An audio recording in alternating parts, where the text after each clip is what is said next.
All right, is everybody ready to get started for today? Welcome. If you are looking for a place that is not about learning and memory, you happen to be in the wrong class this morning, you're welcome to stay. But this is the neurobiology of learning and memory, and we are going to be talking about that and a lot of related topics for hopefully a very enjoyable time for the next part of this semester. My name is Dr. Dante, and we have sort of a problem. Does anybody know what that problem is? We're not perfect. How many of you guys are perfect? Yeah, right? So we screw stuff up, we make mistakes, and particularly we forget stuff. That's kind of a problem, right? Many of you guys are outstanding students. That's why you're here. That's how you got accepted here. That's why you succeeded and continue to go through classes. But I would wager, and I will take whatever money I have in my pocket. I was going to say a crisp $100 bill. I don't have those, unfortunately. But I will wager, whatever this is, that just about everybody in this room, or at least there's not even one person who has gone through school up until this point and never gotten a question wrong on a test. Straight A's, maybe. I've known one person who's done that. That was my brother, Scott. But that stopped in college. And straight A's doesn't mean perfection, does it? It means you got an A. That doesn't mean you didn't get a question wrong on a test. Well, why did you get a question wrong on the test? Did the teacher not teach it at all? Probably not, right? Did you not read it? You probably read it, particularly if you're a good student.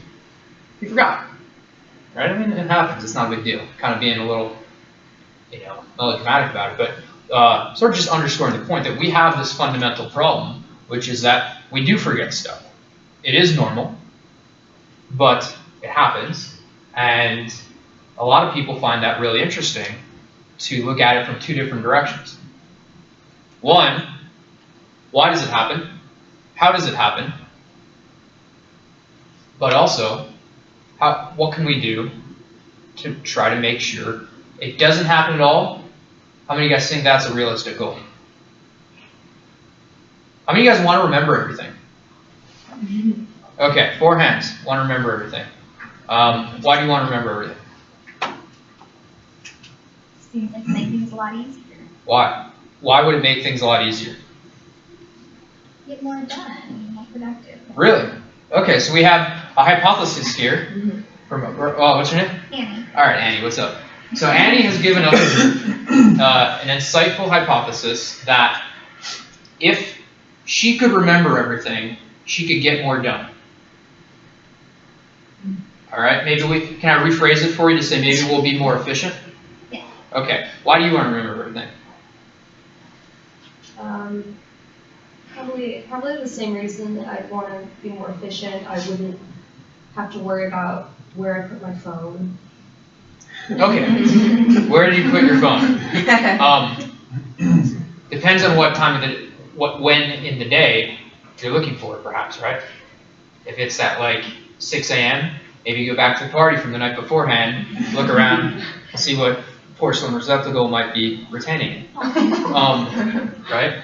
This is one of the great reasons why they decided to make my cell phone waterproof. And it works out really well. Actually, I'll tell stories about that later. But, yes, ma'am? My phone's waterproof, too. Yes. All right, so we have waterproof phones because we know that we're not perfect. Right? So right off the bat, right? If we were perfect, we wouldn't need waterproof phones. But you think that...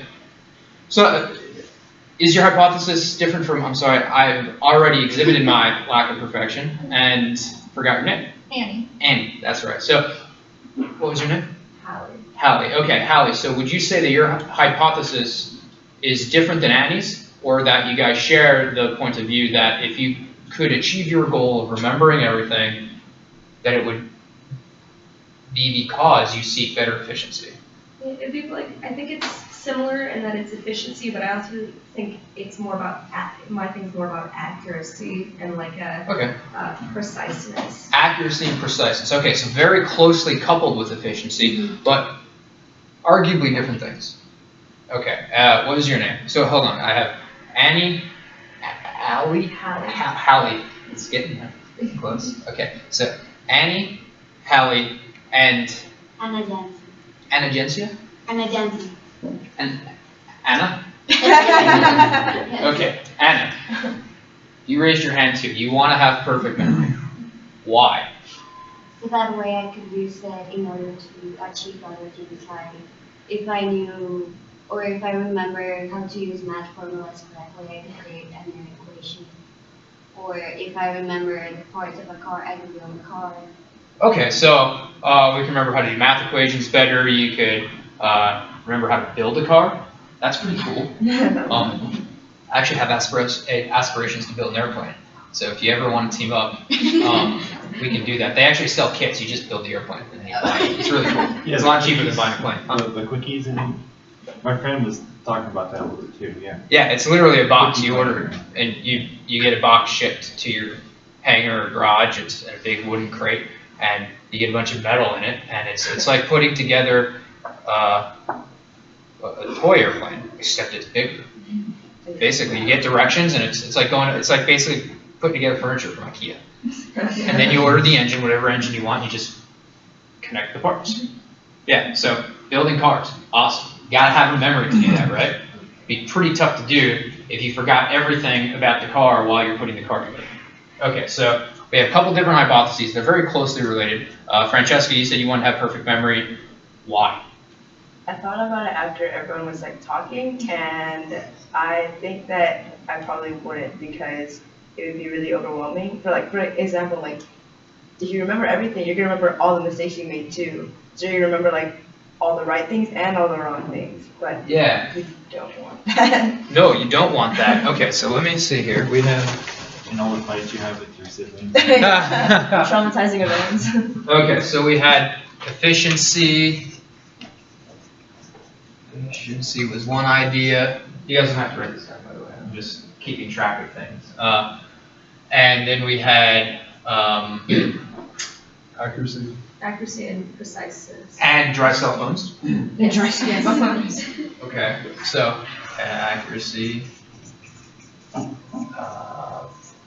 precision. Let's say dry phones. Okay, the next one on here was building cars and solving math. Okay.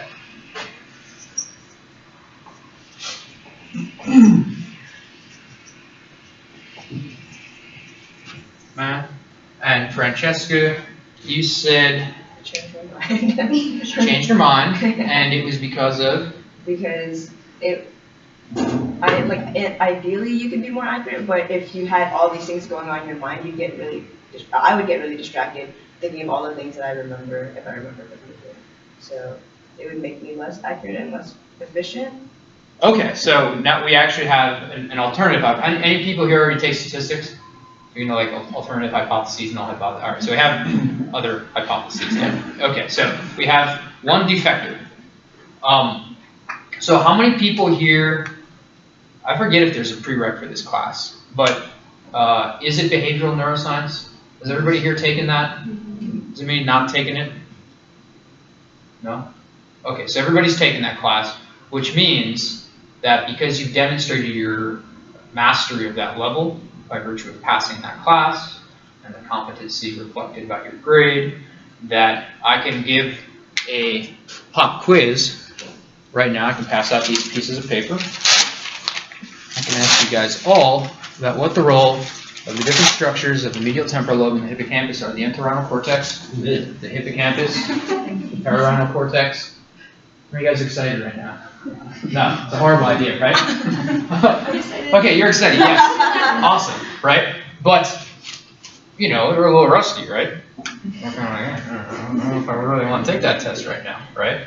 Because, of course, you've already demonstrated that you can remember it, for the most part, because you've passed your tests that ask you, do you remember this information? Have you learned it? And if we were to take a quiz right now, you might also have, how many of you guys, of course it's just hypothetical sort of thought experiment, right? If we're not taking a quiz, by the way. What's this? All right, so if we were to be taking a quiz, let's say they're halfway through the semester, you get a test or something going on, and what do you need to do? Among other things, ideally to do well. Not to do well like now, while taking the test. Recall. Well, you got to remember, but in order to remember, it's helpful to focus too, right? You don't want to be distracted. How many of you guys would think it would be increase your probabilities of success on that hypothetical quiz or test on a classroom morning if, so what's it, 10 o'clock-ish, 10:15 right now? So it's morning time. If while you were taking that test right now, you were remembering every single tree you saw on the way to class, to campus today. So let's say it's a math test. You get your math equations going, right? You've achieved your goal of perfect memory. Thank you to DARPA and to everybody else who's funded billions of dollars into memory research so that we can build better brains and improve our memory. You now have the magical ability to remember everything. You're taking a test right now. Math test. Every time you're trying to get to that equation of the math so that you can figure out whatever the engineering dynamics are to figure out the mechanical engineering for whatever engine timing there is for the spark plugs in that case. You start thinking of every single tree that you saw on the way to work. How do you stop that? I don't know. No, what happens is it makes our memory, right? It introduces interference that inhibits our ability to actually remember well, right? So, as you might imagine, I was basically trolling you guys in the beginning of the class because why would you want perfect memory? And is that even a problem at all that we don't? In fact, it's not a bug, it's a feature. That's what Francesca was kind of alluding to. She's had my classes before, so she probably picked up that I was trolling you guys a bit. But the idea here is that memory fails. We'll talk a lot about that through the course of the class. It's really interesting as to why, and there are things we can do to improve it, because of course we want to improve it, because none of us want to wake up in the morning and have wet cell phones from parties that, we dropped it in and we forgot where we put it. The next one, where did I put that phone? Oh geez, I didn't mean to put that. Right. So of course we want to improve our memory and all that kind of stuff. But it's also good that it's not perfect. That's all I'm saying. And we'll talk about that. So we have this overall overarching problem to talk about, right? Which is that we forget stuff. But there's also more to it, right? There's a very, very closely related problem to forgetfulness, right? Which is clinical amnesia. Okay? And we'll talk a lot about that in class too, which is, not so much the type of amnesia that we always see in the movies, Jason Bourne, or maybe something like Memento and things like that. But there's other forms of more pervasive clinical amnesia that are more common. That is Alzheimer's, aging, people who get hit in the head, traumatic brain injury, mild traumatic brain injury, concussions, traumatic brain injury by virtue of veterans who had combat-related injuries, right? So there's forms of amnesia that are the same type of problem. We're forgetting. Now, arguably for different reasons, and we'll talk about that too. Okay? So there's a couple different ways we can go about solving this problem, or at least addressing it. What I'll submit to you guys, we probably haven't solved this problem because people like me are still employed. I happen to be a memory researcher. I'm really excited about this class because I get to talk about the stuff that I research and not all the other stuff that I don't research, which is other classes we have to teach. So I'll talk a little bit about some of the work I do and a lot of the work that other people do. And so if we totally had a solution for knowing why we forget and how we can achieve that perfect memory, right? Which actually, I would wager, definitionally, is not remembering everything. It's just remembering what we need to all the time, accurately, precisely, and efficiently. Being able to actually filter out all the stuff we don't need. So we'll talk about this as we go through along a little bit too. When we talk about the cognitive aspects, a key part of remembering is actually attention. And not attention, but actually the opposite of attention, what we call filtering. Being able to not pay attention to the stuff we don't need to pay attention to. Right? Don't get distracted, so you can focus and give the right answer. Remember what it is. So you can, hey, have a clear mind, remember where did I put my phone? Those kind of things. If you're distracted, it's very difficult to dig down into that storage, pull that memory out. So we're still employed because we're still trying to figure this out. And that's really exciting. And that's one of the things I want to underscore as we get moving along is that I hope to be able to communicate with you guys through the next series of classes the exciting aspect of learning, memory, and sometimes forgetting. And I think this stuff is really interesting, really cool, really exciting. I hope that you guys do too. And if you don't, I hope to change your mind. And if you do, I hope not to change your mind. Let's see here. So, other thing to say as we move along is we have a really short period of time to do all the stuff we want to do, both within a single class setting, but also just for the semester. We only have 15 weeks. Some of it is going to be busy taking tests. Other times is going to be busy with classes missed for broken down cars or sick relatives or spring break and whatnot, what have you. We have a short period of time, and 15 weeks is actually getting shortened down to probably closer to 12-ish, as that usually happens. So that's not a lot of time, and I'm really excited because there's a ton of stuff to talk about and cover, and I'm kind of bummed that there's not more time. So you need to slow me down every now and then. Slow me down. Other times I'm going to try to probably get excited and go a little quicker. But I aim to present an overview of memory-related research, findings, information, sometimes just strategies, ways of thinking about memory, ways of strategizing, and thinking about ways of designing experiments to answer questions that can address some of these problems. Because the only way we can address some of these problems, that is why we forget, how we remember, this kind of stuff, is by devising the proper types of experiments to provide us leverage in making claims about what it is that's affecting these factors. And so that's a lot of stuff. And we have a short period of time. I'm going to give you an overview of it so that hopefully it can ignite some interest for, if you guys would like to, continue with more advanced memory research, classes in graduate school or other things like that, or theses in your honors programs or whatnot, or just being able to walk away and graduate and maybe never do anything with memory directly professionally, but you'll know this stuff and it provides a really good knowledge base of information by which to interpret some of the crap we see in the news media about memory results and studies, and some of the stuff that's really great we see in the media as well. So give you a base to be an informed scientific consumer too. That's kind of overarching goal. So we're going to keep it, it'll be a survey of some really, of a range of memory stuff. And so when we want to address this problem, right, we want to know the what, or excuse me, the why and the how of how this happens, right? So we forget, we have amnesia, we want to know why do we have amnesia and why do we forget? How does it happen? Okay? There's a couple ways that we can approach this, okay? And certainly ways that the field has approached this. So, and this is going to mirror the way that I've kind of designed this class. So this is kind of going to present sort of an expectation of where we're going to go to in the next 15 weeks and how we're going to get there.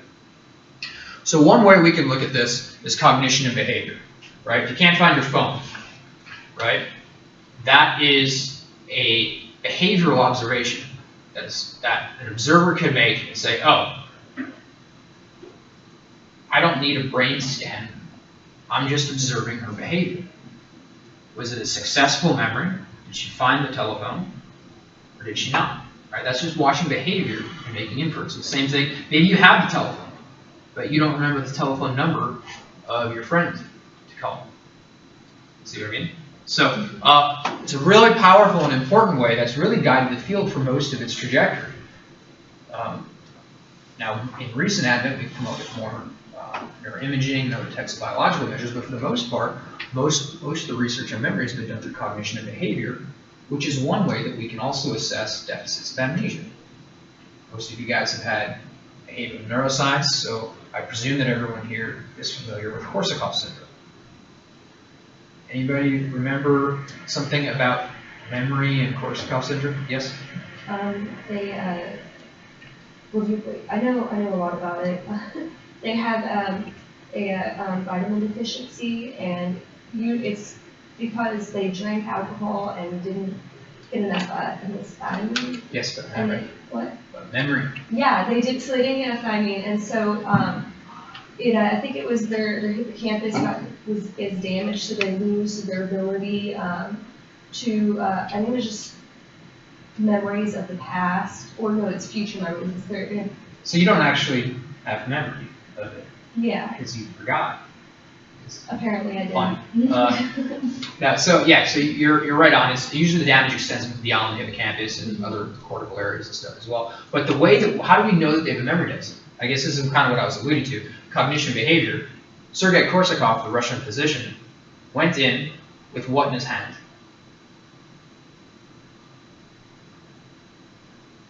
Beer. More likely vodka. But he went in to see his patients, not with vodka. He had a little pin in his hand. You remember this? Yeah? He'd shake their hands and Ah. get pricked, and if they really remembered, then when When? they came in the next time, The next day. they Yeah. wouldn't shake his hand, but every single day they came in, they would. Okay, so we're observing a behavior. So the second day he comes back. Now they're amnestic because they have Korsakoff syndrome and vitamin B deficiency and cortical and hippocampal damage and memory deficits. And he goes to shake their hand, and of course they're doing so under the auspices. They're like, who the heck is this guy? Because they have amnesia, right? They don't remember him from the time before. And what do? Do they? If they have the memory. Ah, turns out. Anybody remember this story? Yeah? They did not shake his hand. They went to, but then they kind of, And he said, why the, now he played dumb in court, right? Kind of like I was trolling you guys earlier about perfect memory and stuff. He did the same thing. He's like, well, why won't you shake my hand? They're like, I don't know. He's like, I'm introducing myself. They're like, I know, I just don't want to. And this is very rude. I mean, this is 1800s, late 1800s. It's a Russian physician. That's a very esteemed person in society. And you're this, person in essentially, I won't say in the silent, but like a clinical setting. You're not going to shake the doctor's hand. It's very rude. Why won't you do that? Do you remember meeting me before? Is that, we don't need to introduce? No, I have no idea. I've never met you before. They just said, sometimes, like, they say something of the nature of, sometimes hands have pins. Just weird. And it's kind of like, you would imagine somebody who, like, is trying to, like, pull something up from, like, a bad dream or something. They're like, I don't know, I just had this weird, crazy dream the other night, and just hands have pins, and I don't want to do it, right? So, with that, the reason that that's an important thing that I just said about it is because it exhibited that they didn't have the clear recollection of the details of the pin in his hand. It was just a generic, like, I don't, just sometimes they have them, it's weird, I don't know, I just don't want to shake your hand. Okay? So what happened is they actually didn't shake hands. Right? So what does that show about amnesia patients? Some of their memory is still intact. Ah, yes. They actually could remember. Problem was the integration. Okay? And we'll talk a lot about that as we go along in class and stuff like that. So anyways, the point of that little anecdote was to say, this is all behavioral observation about behavior and cognition. So the first thing we want to do, at least the field has historically done, is we want to try to understand and characterize this thing we call remembering. Okay? When people have done this, we've been able to identify, and this is what we want to do scientifically, if you're building a car or taking apart a car or figuring out what happened in a car accident, you want to be able to characterize every single, you want to break it down into its constituent parts. And at the basic level, and we'll talk about this as we move along in the class, when we observe it, in its natural setting, as well as observing its natural deficits, both in natural forgetting, but also its natural deficits in terms of different amnestic situations. All right, people, we can, at a very, very coarse level, we can identify that there's 3 primary stages. So we can slice the word remembering, what we think of generically as remembering conversation, into actually 3 different things that are happening. So you can't remember something you didn't learn, right? So you have to be exposed to something. It doesn't have to be a conscious exposure. You can remember things that were shown on a screen so fast you had no conscious perception of it. Okay? Korsakoff's patients didn't really have a conscious recollection of the memory of the event, but yet they were able to remember something about it.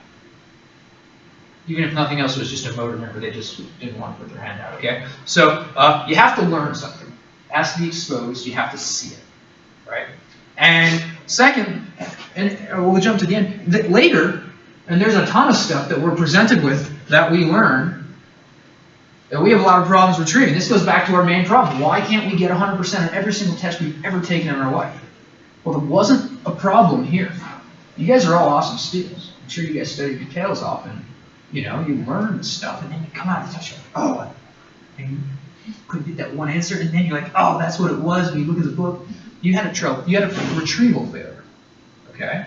So you have retrieval and learning, and in the middle of that, something has to happen to the information that you're exposed to. It has to get consolidated into something meaningful that we are then, of course, ultimately able to retrieve. Okay, so I'm just kind of shooting off the cuff right now, and we're going to talk a lot about this stuff as we move in more detail through the class. But this is sort of the cognition, the behavior aspect of it, and then we can go and observe what happens when we manipulate certain factors, like how easy or not easy is it for people to remember when you start manipulating things like attention. What if you divide their attention when they're learning? Give them what's called a divided attention test. And then you measure their ability to retrieve.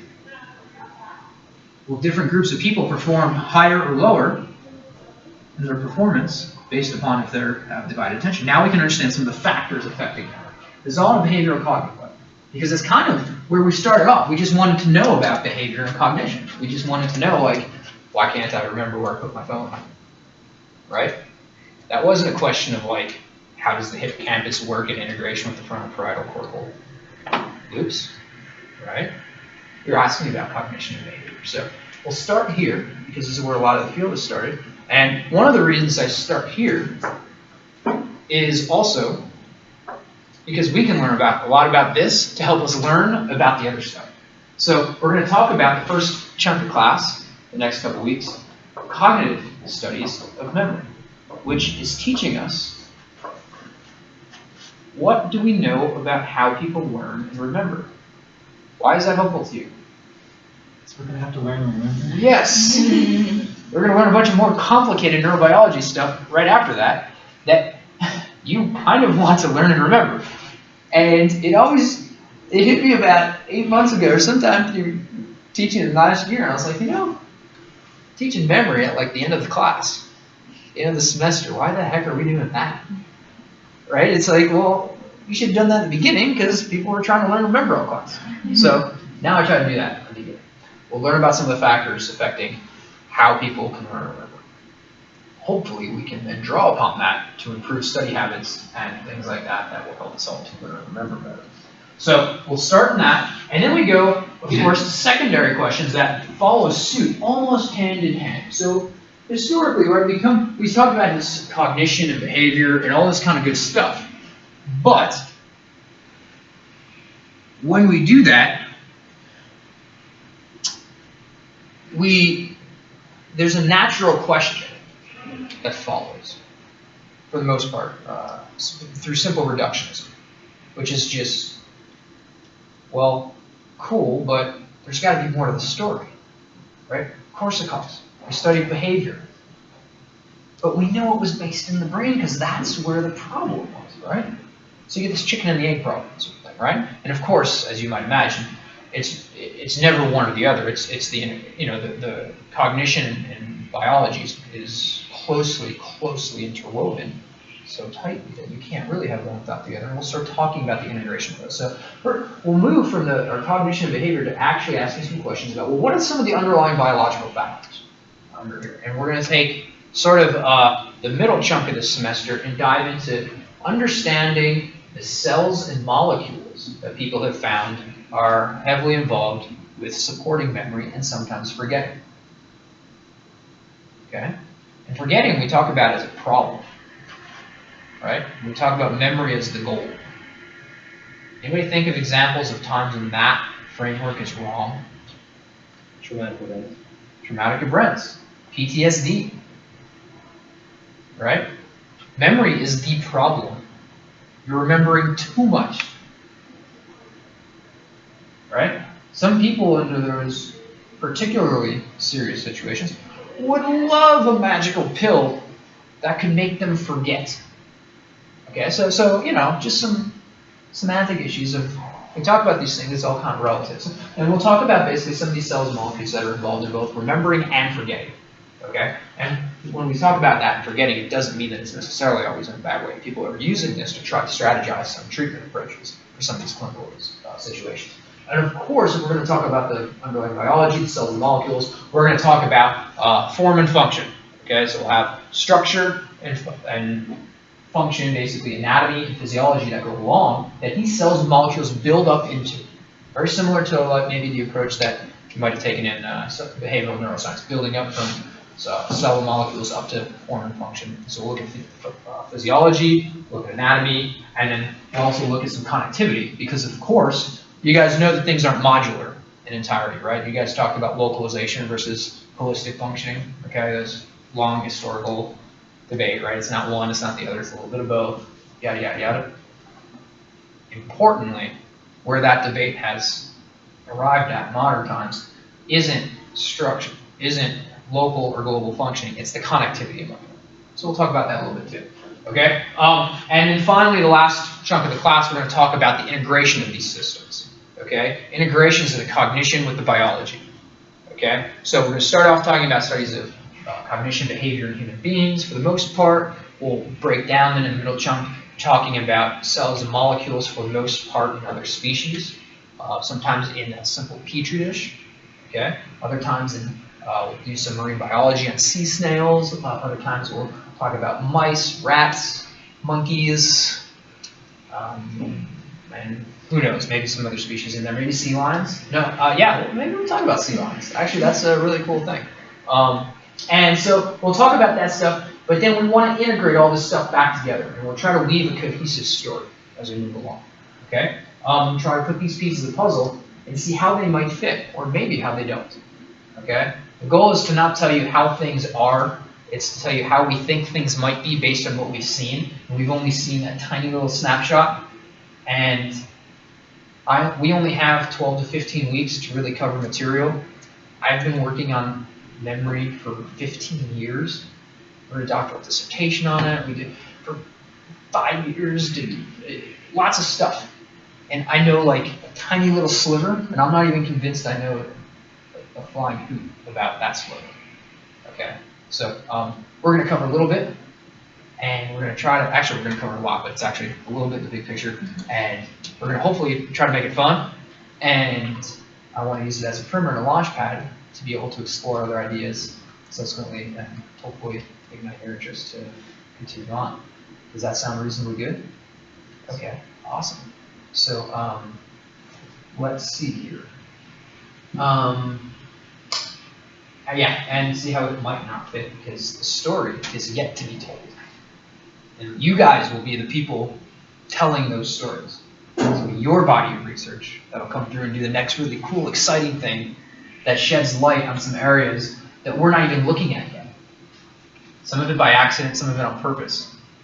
Like, oh, there's this other thing that maybe you guys thought was totally the case for the last 100 years, and you guys stumble across something on accident going, that's totally all wrong, and you change the field, or you eliminate something else. So that is the essence of how things are probably going to go. But we'll talk about what it is that we do know, how we know that, and why we think that's the case. Sound pretty good? And that's why science is exciting. Not because of all the stuff we do know, but because of all the stuff that we don't know and all the possibilities of what we could know about it. Sound cool? Okay, so that's the overview of that. All right, let's see here. So let's talk a little bit about the class now. Okay, so hopefully I captured your interest about memory and introduced a little bit about where we're going, how we're going to get there. Let's talk about some of the more boring things of class administration and all the fun syllabus content that we get to go through as we start each semester of our academic lives. So,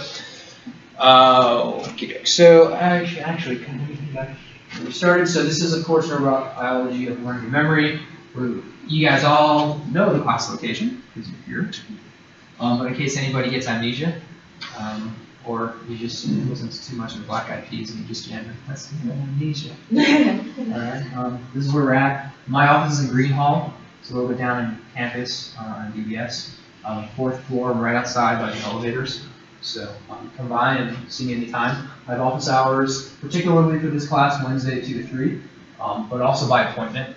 So sometimes I'm often there, but the door is closed because it's a madhouse in that hallway, and you guys are all very quiet, respectful, studious students, but some of the other people at UT Dallas are very loud in the hallways, and so I have to close the door. So maybe I'm there, other times I'm not. Just send me an email. Try to be pretty responsible. Meet up if you need my phone number. You can do that, but the best way is UT Dallas email. Of course, we're going to review the class contemporary research on memory processing. We'll also discuss some research papers in the class. So some of those I'll assign as we move along. So pay attention to e-learning and those types of course announcements as we send them out. We'll have our the primary text for the class is this book by Jerry Rudy, Neurobiology of Learning and Memory. So I would highly recommend this as required reading. We're going to follow it, but not extraordinarily closely. There are basically we're going to cover a snippet of these chapters because it's a great book for neurobiology of learning and memory. But what did we just say about memory? Huh? We don't know a lot. We know the book. Yes, we don't know a lot about it, but there's been a lot of work done. And you can't summarize, 200 years of research in a single book, and you got to pick and choose. So there's some stuff in here that's really good, and is all really good, I should say. It's just that this is more about the neurobiology, particularly cells and molecules. We're going to talk about cognition. It's a little bit less in this book. I'll provide some supplemental materials for you. Okay, so I'll try to scan that stuff in and post it to e-learning. Later on, we talk about the systems integration. We'll return back to some of these aspects of the book, but I'll also provide other original research articles and other things like that. So it's going to be pretty integrative in terms of the content. I would recommend this book, though, because this is going to be what the majority of the class is very closely based on. It's a great way to study for the class. Great way to come prepared for the class, having that signed reading done before you get here. That way, the first time you hear about whatever we're talking about is not actually the first time you hear about it. You've already studied it before, and you guys know it. So we will talk about that. On the syllabus, I think, let's see here. Yeah, so here's our Neurobiology of Learning and Memory. I also said that we'll use this book as a supplement, which is How We Remember, Brain Mechanisms of Episodic Memory by Mike Hasselmo. It's a researcher up in Boston. It's a really great book. It is not a requirement. I recommend it as a supplement. When we use it, I will try to scan in and post some material for you on that. So do not feel obligated necessarily to purchase it, but it is a very cheap purchase. And if you think memory's cool and badass, like I do, and interesting and fun, for the price of a cheap book, I don't know. I thought I saw online it was like 20 bucks, or maybe I'm wrong. Anywho, it's a good read. It's really informative, and it's going to be beyond the scope of this class largely, so you can get some extra information. And we'll use it on occasion, but I'll leave it up to you. And of course, I'm going to be posting additional papers and resources, sometimes videos, sometimes movies. I meant to bring in another book. It's not listed on here. This is more for your casual enjoyment. I know you guys enjoy being students and reading and doing all sorts of fun things. But there's another book that I was going to bring in and show you. I think it was Memory in the Movies, which is a a short little novel that a memory researcher wrote talking about what we can learn about memory from a bunch of Hollywood movies. And it'd be sad to learn that I thought about designing the whole class around that book where we just watch movies all the time. Unfortunately, we're going to go a little deeper than that. But it's a really cool book. I meant to bring it. I'll try to bring it next time, or I'll just send you a link. If you want to just check it out, it could be cool. And we might have some, I might end up devising some assignments of, watching some movie or something, go rent it for $2 or $3 on Netflix or Amazon, and come back ready to report on that in the context of the details of the memory mechanisms that we're talking about in class, similar to how we would do a journal article exploration and discussion. Okay? So heads up on that. Might cost you $2 or $3 at different times to watch a movie. I know, college is hard. So anyway, so we got that. Required course materials. What else we have? Okay, so more probably what you care about. How are you going to be graded? What do you have to do? Okay, I've tried to design this to be very straightforward, very linear for everyone. And anybody who's taken my classes before know that that's usually my goal. I don't try to trick people. I try to challenge people, of course, because that's why we're here. I push you beyond your comfort zone and learn and grow, but at the same time, very linear, no surprises. Should be 3 tests, each be worth 25% of the course grade, which, because unless you've gotten amnesia, either our math aficionado knows only adds to 75%. So there will be another 25% that will come through discussion of journal articles or perhaps a few memory-related reviews. We'll, of course, post those articles ahead of time.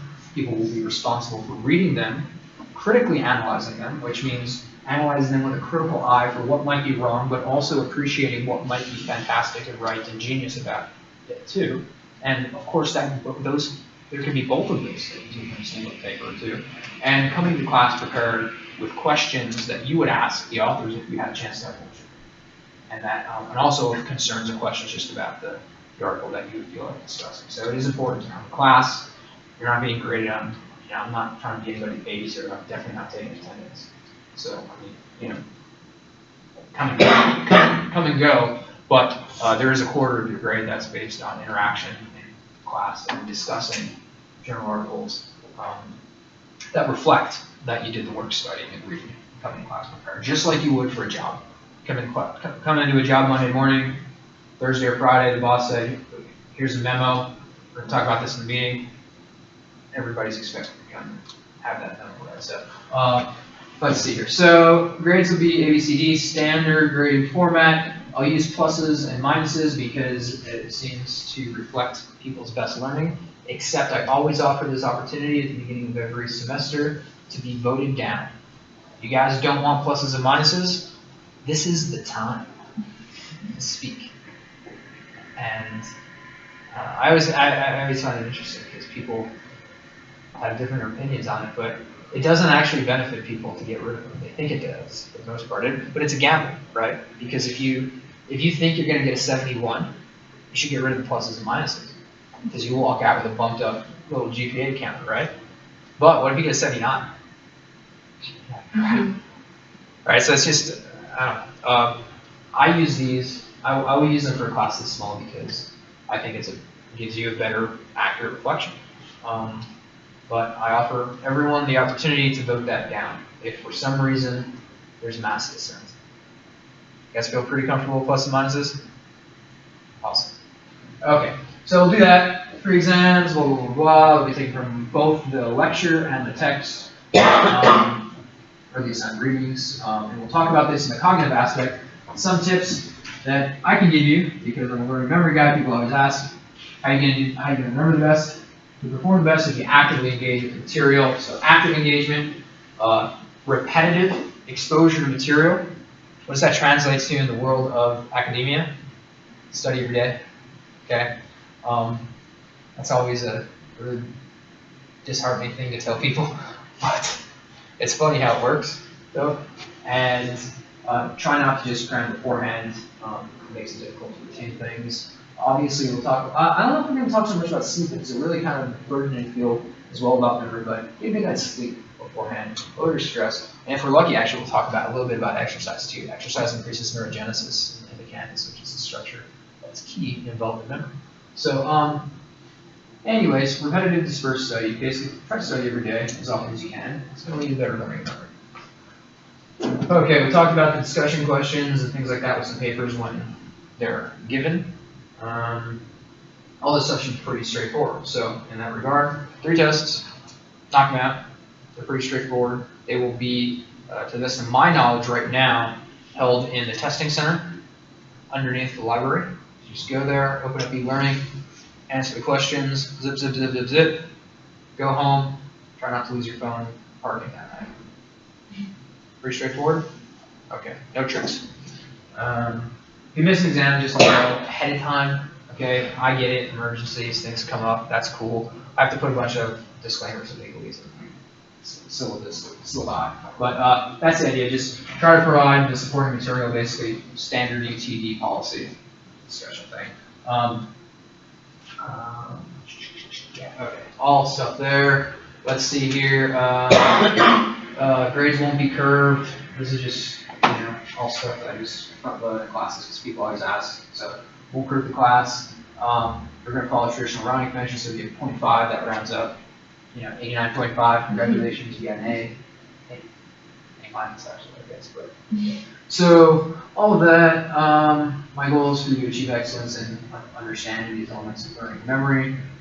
These are this sort of goals of you should be able to understand the history of neurobiology of memory, including some of the primary theories and methods, some of the current research and the views that people have about how this historical evolution has occurred, and be able to compare and contrast or weigh the varying levels of support for different theories and models that people have about memory. Because just because it's in a book doesn't mean that there's not a huge chunk of people in the field who totally disagree with it and say, that guy is crazy and wrong, and I got this other book over here that we're saying the totally opposite. Compare and contrast, just the relative strengths and weaknesses of people's accounts. So that's kind of the goal. Let's see here. All pretty generic stuff in this regard. I will treat you like adults because I expect that everyone will act like them. So please try to be respectful of your colleagues and classmates. Several capacities, if you come in late, I don't care, but try to be respectful and not cause disturbance for people. Let's see here. Try not to come late because when we do discussion questions, we will start that in the beginning of the class. We'll submit those questions in, and we won't be able to do that once this discussion has already occurred. So it's important to come on time. In the course of that, you want to be very respectful of your colleagues and your friends in class. So provide constructive criticism. People should be free to express their thoughts and opinions, but please practice diplomacy and be constructive in your criticism. Okay? I'm not saying be a weenie. Okay? Like, dissent is awesome. Right? First minute rocks. Okay, this is what's awesome about science, is like, you shouldn't have to worry about the business politics of pissing somebody off because you said something that gave them hurt feels. Okay? Right? Like, you should be able to dissent scientifically and say, I think that's totally wrong, but here's the reasons why, here's the support, here's the empirical evidence, or here's the reason. So, offer constructive criticisms, but, that doesn't mean that we can't have the vigorous discussions and dissent and debate that make science freaking awesome. Sound cool? Okay, so basically, be respectful. Be cool. Okie doke. We'll use e-learning. That's pretty much sums up the most. Pay attention to announcements. I'll post new things and whatnot. I already mentioned you're not going to have your attendance score, but of course, it's often reflected in how people do in the exams. More in class, what they're trying to do. So I'm not here to babysit anybody, but if you do want to do well, it is in your best interest. Even if you're smart enough to learn everything on your own, you can just be like, well, I purchased the book. I can just sit at home and read it. I'm a smart guy or a smart girl. I can figure this out. Totally awesome. If you can do it, awesome. More power to you. I'm not grading you on attendance. However, what I would submit to you is that you're more likely to retain and remember that which you can learn on your own if you're able to repeat it and work with it. And that's kind of my philosophy, is that I expect that that you guys will all be your own teachers. I'm not here to teach you the material. You should have that done before we show up. We will clarify. We will discuss it, give that repetition, and help to place whatever it is that we learn in the right context. Give feedback on it to make sure we have it understood in the right way. Get the idea? Cool. Okay, so let's see here. One pet peeve: if you choose to miss class, please don't email me and ask me if you missed anything important. Happens all the time. It's like, yes, it's not important. I probably would not have covered it in class because I value your time. I don't want to waste your time with stuff that I don't think is important. So, yeah, I'll try to put slides insofar as we have them and things like that. It might not be immediately the day after or things like that because things come up and I might want to tidy the files up, but I'll try to get them to you or talk to your friends, whatever. Maybe I'll get you next. I'm pretty responsive to UTD email. I won't respond to personal emails. Not in the context, if you have a personal situation, I'll definitely respond to it. I don't mean personal in that regard. But UTD says that we are not obligated as employees to respond to any email that comes to us from anything but a .utd or @utd.edu account. And that is for your benefit. It's for your privacy. It's for your security for two reasons. One, if somebody named Francesca Princess 567 Superstar at yahoo.com emails me and says, blah, blah, blah, blah, blah, I want to know what my grade is, blah, blah, blah, blah, blah, blah, blah, blah. And I'm like, okay, you have currently a 57 added 100 points, well, you know, whatever, right? I don't know that that's actually her. I think it's her. She's, you know, basically the idea is that there's data security issues and I'm not obligated to. And they, in fact, they don't want us communicating with people from any non-UTD account. So that's one reason why.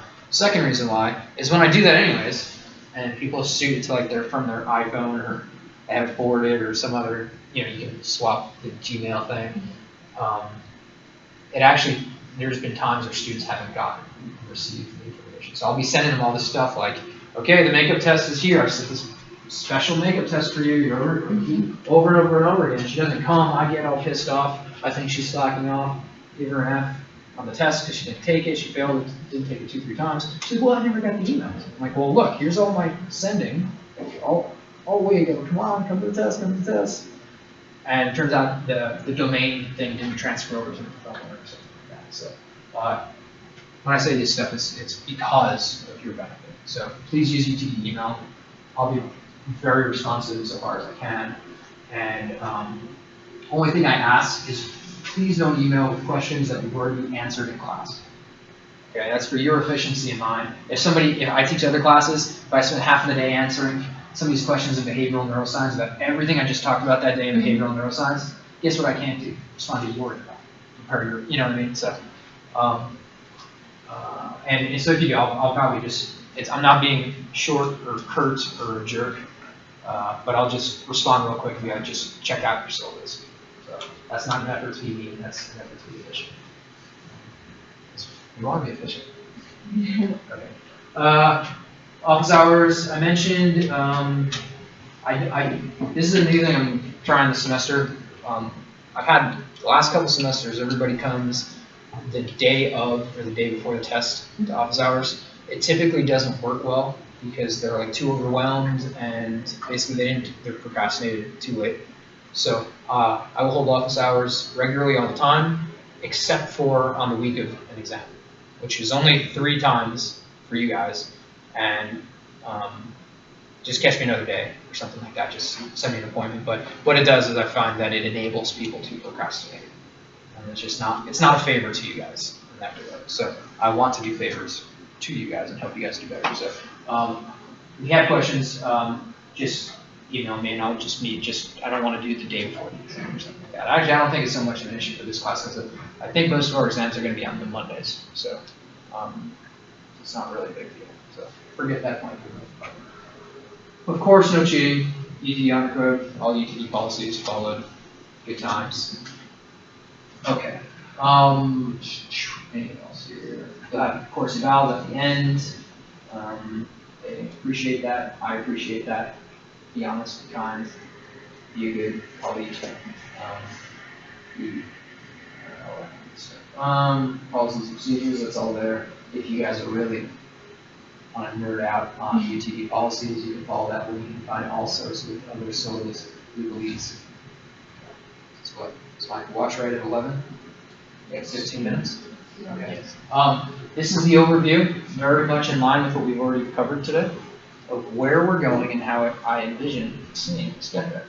Okay. So like we introduced, we'll talk about first today the introduction to the course, and next Wednesday the sort of the historical overview of the course, and then we're historical overview of studies of memory, and how people conceptualize things and get an understanding, because it's going to provide a framework for how we look at it in each of these systematic fashions.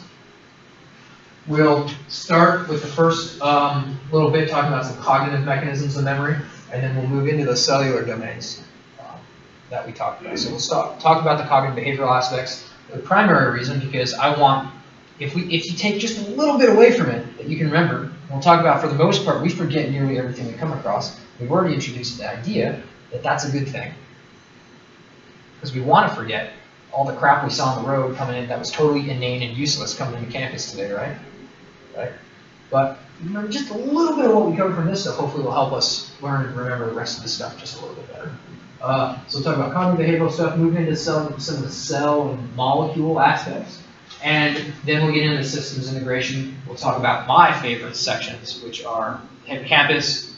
Well, we'll talk about hippocampus beforehand too, but we'll talk about some more theories of, particularly about episodic memory. We'll talk about conscious memory, non-conscious memory systems, and their integration. Okay?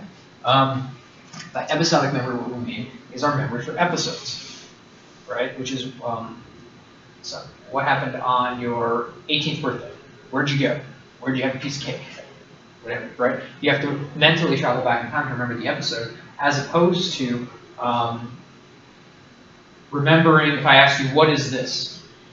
Say it's marker. Well, you had to remember its semantic meaning, right? You're not remembering the time that you learned what a marker was, right? While you were sitting in diapers and writing with crayons on the wall. Like, oh, it's a marker, cool. No, you're having an episodic memory. That's what we call semantic memory. So we'll talk about some of these other aspects as we move along, and really throughout the course trajectory here. Our exams will be on the 15th, they will be on the 28th, and then both of those are Mondays, and then our last one will be on the 27th here, which is actually the Wednesday. And as you might imagine or deduce, if you look a little bit closely through the lines, I've kind of tried to pad some wiggle room here. So like most college courses, sometimes we'll go too fast, sometimes we'll get kind of behind, and we'll have some time in other day this week to cover material, which in 1 second. Same here. I'll try to have a review here, and by memory systems integration, it's kind of it's representing sort of an open day where we're going to integrate some of this stuff with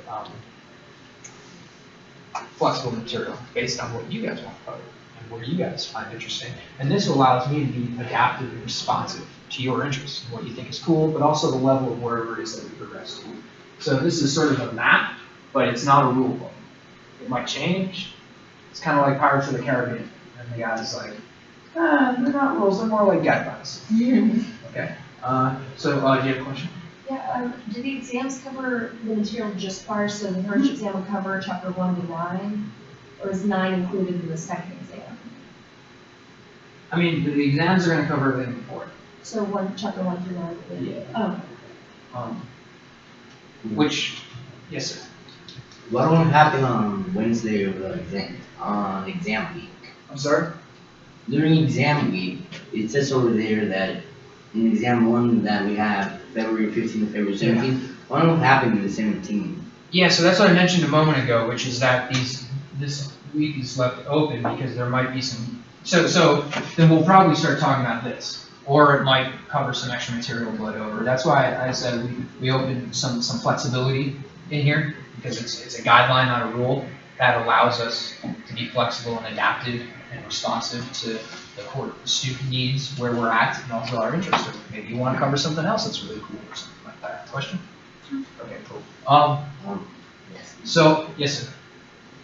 And when it comes to registering for the exams on the testing center, right? Yeah. Like, do we have all day, like anytime No, during Monday? to actually do the exam? No, it'll be during our class time. It'll only be during our class. It's identical. It's just like taking a test here. It's just, I don't want everybody bringing their laptops in because I don't want to require people to own a piece of equipment that you might not own. It's a really expensive piece of equipment. Maybe you don't have a laptop. I don't want it because that's not cool. So school gives them to you for free over at the testing center. It just makes, we'll go there at the same exact class time, and yeah, in that regard, it's just totally interchangeable. Plus, scheduling wise, I mean, look, you guys all have lives. You have other stuff to do during the day. This is the time when you're booked for this class. So, yeah. So that's kind of the idea here with all this good stuff. And I want it to be fun. I want it to be engaging. We'll talk about movies. We'll talk about some other articles. But it's supposed to be an overview of a bunch of different type of memory research. And there'll be a survey in that capacity. And that'll be it for the most part of what I have. But I want to spend the next couple of minutes before we finish up class and get some ideas from you about what do you guys want to talk about in this class? Because there is room that we can adapt, and we have those possibilities built into the structure of the class and the syllabus. So what have you guys heard about memory? Why are you taking this class? What do you want to learn? What are topics you want to study?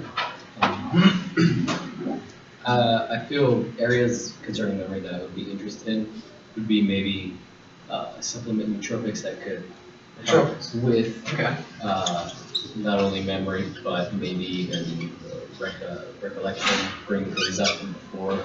Sure. Learning things. So memory and recollection. Okay, so I like that you distinguish between memory and recollection, because recollection actually refers to a specific type of memory. And what he means by nootropics, if anybody's not familiar, he's referring to like basically cognitive enhancing drugs. Something as simple as coffee. This could be a nootropic, but you can advance that to everything else, to cocaine and meth, and the drawbacks that go along with each. So yes. Two things. One, place cells and grid cells. Ah, okay. And any of the cool disorders or things that can go wrong with memory. Okay, and disorders.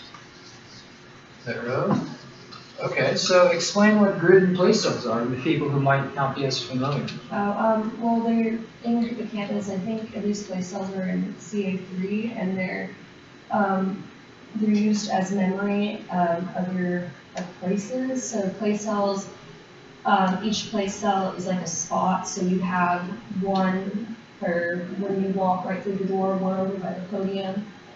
So you would know when you entered those, and of course when you turn around they rotate, and then grid cells are like a grid, and so you have every cell has many spots, and so every time, and there are layers of them, so every time you walk, you'll pass between two sets of grid cells, and it'll give you your direction, your So they're basically cells that they exhibit firing patterns when they're in specific spatial locations. And we'll definitely be talking about them.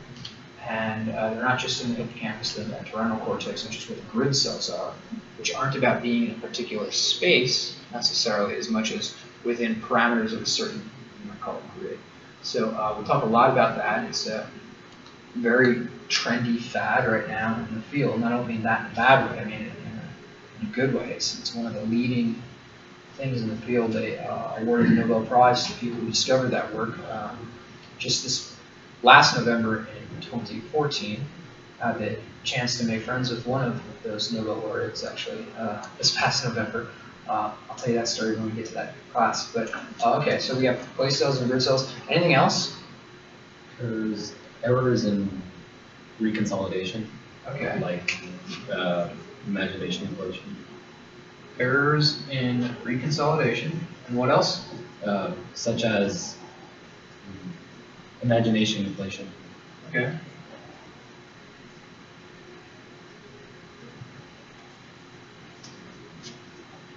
Anybody else? things that you're interested in learning about, or topics, or just reasons why you took the class? Kind of interested to know like how the brain uses energy when it's remembering stuff Okay. or learning, and maybe if it's more efficient for certain people, they can remember better or something else. Okay, so It's energy metabolism and learning memory. energy use during memory. Okay. We want to talk a little bit about that, and if we don't, there are more chapters actually in here that I think do address that too. But yeah, we can integrate that stuff. What about anybody else? Any? Yes. Will we be talking about repression of memories, like forcing forgetfulness? Yeah. Okay. So memory repression. Okay, that could be very interesting. That'll be more during the repression. That'll be more during the cognitive aspect, and we'll talk a little bit about how people have even discussed whether repressed memories can be retrieved and reactivated, say in the context of psychotherapy. So we'll talk about this actually in the framework of how people had clinical psychologists pull out repressed memories of childhood sexual abuse. They were abused, and they were able to, under psychotherapy, retrieve these repressed memories and actually get the people they accused thrown in jail. Right? Turns out it was BS. They sent innocent people to jail because of how we've learned that false memories actually operate. We'll talk a lot about that during the cognitive stuff. So it's not to say that we don't have repressed memories. By repressed memories, I think we can reframe that understanding as just stuff we don't remember, things we forgot, right? Because if it's repressed, what you mean is it's not active. You're not retrieving it, right? Right. I was more referring to forcing yourself to forget. Like, directed because it was forgetting. so unpleasant. Yeah. Directed forgetting is the way we say that in the field. That's okay. So we'll.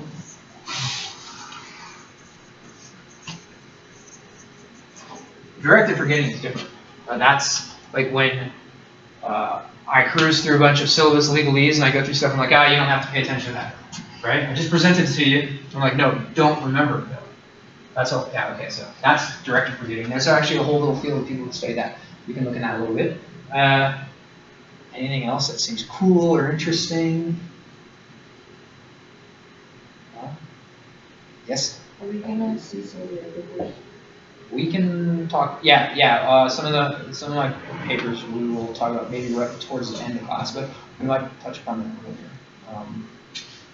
earlier. Particularly the non-conscious memory thing. We'll talk about a little bit. Basically, so I do research on patients who have amnesia disorders, and I integrate electrophysiology at the scalp. And so we'll talk a little bit about some of the findings from them, just because they provide really nice examples of using convergent methods of physiology to get some of that functional biology that we talked about, together with the structural issues of what the brain structures are that are damaged, as well with a third measure, which is of course the behavioral measurements of memory.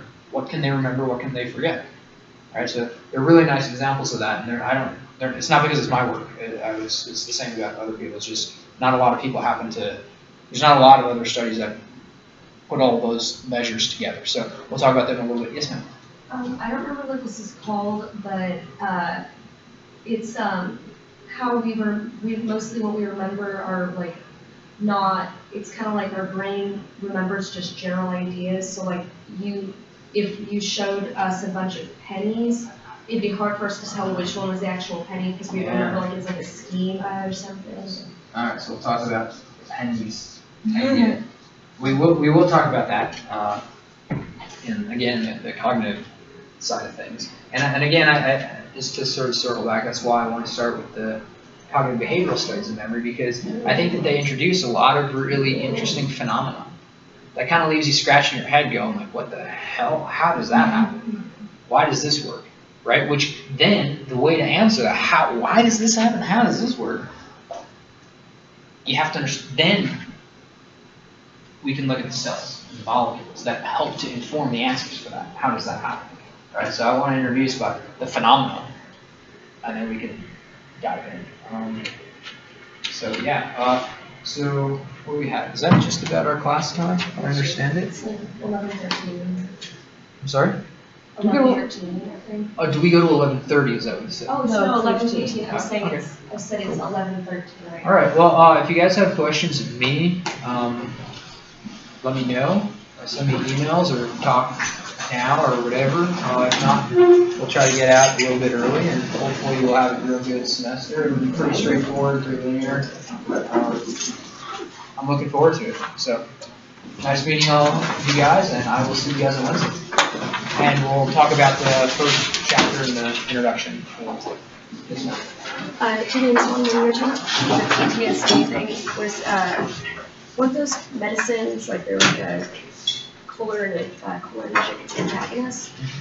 And also, I actually work in the research lab. I'm in Thompson's lab. Oh, great. And I have a project I'm working on clay cells, Awesome. which is why I'm really interested in them.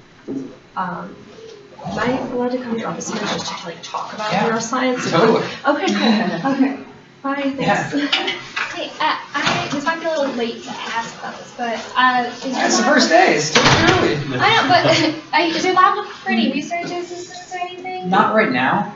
How do I get involved in that? Because it doesn't seem to me as there are any opportunities on campus. Yeah, there's not like there's not a structured way to do it. There's not like a little like a website that you like go into and you just get binned in. It's not like registering for something formally oftentimes. A lot of it's just doing what you're doing now. Just go and talk with people, check out their websites, really just send them emails, see what whose lab is interesting or has cool work or something, and then just go talk to them. Sometimes people are full, other times they're not. I happen to be sort of full. I'm not really don't have the chance to take more students right now. But if you send me an email, I'll sort of file it away, and if something comes up, I'll be happy to get back in contact. Okay, do you know, are there off-campus opportunities? Is that a thing that you can take students? I mean, kind of yes and no. I mean, you can look at like the Center for Brain Health or something like that. It is off campus, but it's still UTD, so it's sort of quasi-campus, I guess. But it's definitely, I mean, it's downtown Dallas. But you can do that. They do a lot of member research at the Center for Brain Health. Okay, thank you. Yeah. What's up, man? I'm just here to introduce myself. Hey, My name is Carlos. Carlos, nice to meet you. Okay, glad to take a class. Cool, Major. man. Just started off real nice. It got me really interested. Awesome. So, you know. Glad to hear, Carlos. Cool. I'll see you Wednesday. Yes, sir.